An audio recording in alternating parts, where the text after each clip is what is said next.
Aku tak setuju pergi ke dokter Jawa itu. Ia macam tukang sihir. Lama-lama kita jadi so Jawa semua. Ah, sudah. Kita ke Bapak Tibo saja. Jelas ia suku kita. Anak kau ini sudah mau lahir. Jangan so pikir Jawa atau Papua. Sekarang panggil itu dokter. Kau saja yang panggil. Kau kan yang mau melahirkan. Ini perbuatan kau juga.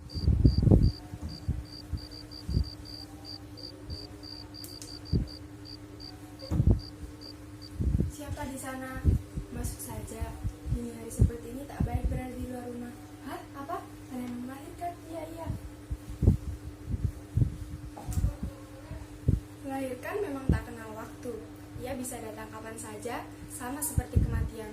Hah? Kematian? Kenapa aku melantur menyebut kematian?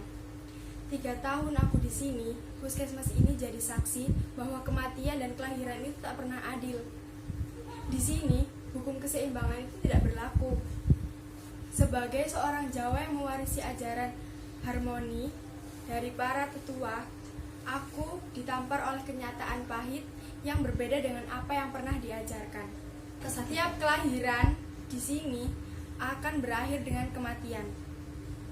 Terkadang aku merasa gagal sebagai seorang dokter. Seharusnya aku bisa menjadi pencegah kematian. Aku tahu aku bukan malaikat, tetapi kegagalan demi kegagalan membuatku ingin melepaskan profesi ini, kembali menjadi manusia biasa. Siapa di sana? Mama, Papa, masuk saja. Tidak baik berada di luar lama-lama, biarkan saya membantu. Setidaknya baik dalam kandungan itu bisa menghirup udara segar desa ini.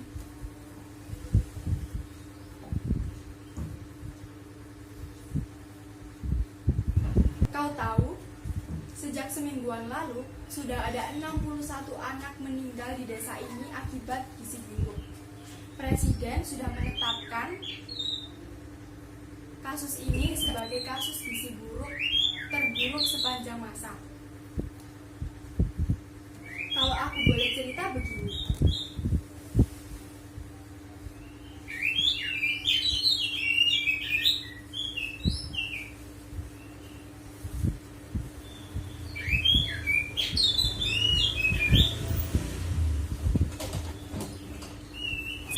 Dulu ada kasus desa ini kehabisan beras. Asal kau tahu, desa ini mengambil beras dari kabupaten atau kota lain. Suatu hari, perahu yang membawa beras itu menabrak pohon, sehingga orang-orang yang ada di dalamnya mati habis dimakan buaya dan beras hanyut di sungai. Selama 3 bulan, beras tidak ada di desa ini. Dan anehnya, warga beramai-ramai ke puskesmas. Mereka menuding aku sebagai dalang dari semua ini. Aku ingat Bapak Tibo selaku kepala suku berbicara seperti ini kepadaku. Kami ini cuma orang primitif, jangan kau permainkan kami. Kami juga ingin makan beras seperti orang-orang Jawa. Orang Jawa so bilang, kalau kau ingin maju, kau harus makan itu beras. Lalu aku bilang begini, Bapak Tibo, menjadi modern itu tidak harus selalu makan beras. Kau lihat orang Belanda memakan roti dari gandum karena gandum hidup di tanah Belanda. Kalau di sini tumbuh sagu, kenapa kita tidak makan sagu saja? Mana pula bisa begitu? Tiba-tiba orang yang dari tadi diam saja berbicara. Aku ingat betul, dia laki-laki yang pada malam hari membawa temannya yang sedang kesakitan. Lalu dia bilang begini, sagu kami sudah habis dimakan tentara, apa yang harus kami olah menjadi roti? Kemudian aku menjawab, Bapak Tibo, bagaimana kalau besok kita semua ke hutan untuk mencari sagu? Bapak setujukah?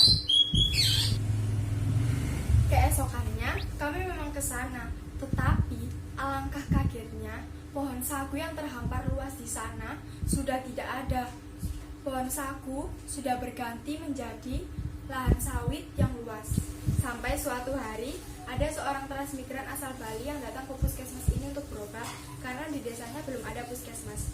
Ia cuma bilang begini, hidup itu harus menanam, tidak bisa langsung memetik hasil.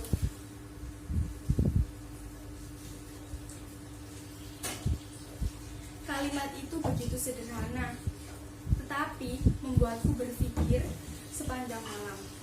Warga di sini dulu memang sebagian besar hidupnya mencari ikan di sungai dan mencari sagu untuk dijual. Tetapi setelah sungai tercemar oleh limbah sawit dan pohon sagu menyusut karena pembukaan perkebunan, kehidupan warga di sini benar-benar morat-marit. Dengan sedih harus kuceritakan kepadamu, anak-anak di sini cuma disuguhi batok dan sabut kelapa muda, sedangkan orang tua makan buah nipah yang tumbuh di rawa-rawa. Itu pun kalau masih ada. Itulah yang menyebabkan desa ini dilanda gizi buruk. Rencana awal ingin pulang ke Jawa tahun ini aku batalkan, karena aku merasa aku harus bertanggung jawab atas semua ini. Aku harus di sini bersama dengan warga-warga melewati semua kesulitan ini. Aku tahu Bapak Tibo tidak pernah sepaham denganku, tetapi di keadaan seperti ini, hanya kebersamaan yang dapat menyelamatkan hidup kita. Suatu hari, Bapak Tibo datang ke puskesmas ini dan membawakanku hipere. Belum sempat aku bertanya dari mana ia mendapatkan hipere itu, tiba-tiba ia bilang begini. Nanti malam kami ada acara bakar batu. Dokter kami undang ke desa. Sepanjang hari itu, aku berpikir, upacara bakar batu digunakan sebagai ucapan rasa syukur dan untuk meningkatkan silaturahim. Berarti ada hal baik yang sudah terjadi. Malam itu, Bapak Tibo menyambutku di gerbang desa. Ia bilang begini, tenang dokter, kami tahu kau orang muslim, jadi kami tidak pakai itu babi. Kami cuma pakai daun dan hipere. Lalu aku bertanya, Bapak Tibo, kalau boleh tahu, dari mana Bapak mendapatkan semua hipere itu? Ia tidak menjawab. Ia langsung membawaku ke kerumunan warga. Kau pasti tidak tahu upacara bakar batu kan? Sekarang mudah, tinggal cari di internet. Aku tidak mau menolak ini berlama-lama membahas tentang upacara bakar batu. Lanjut ya. Tiba-tiba aku melihat ada warga transmigran yang berasal dari Bali yang pernah datang ke puskesmas. Ia bersama dengan 5 orang temannya. Tiba-tiba Bapak Tibo memperkenalkanku kepada orang yang menyelamatkan mereka dari kelaparan. Orang tersebut adalah kepala suku dari pedalaman lain.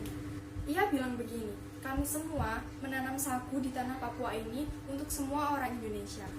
Nah, sekarang silakan saudara-saudara maknai sendiri kalimat kepala suku tersebut. Aku permisi, ada pasien yang menunggu di luar.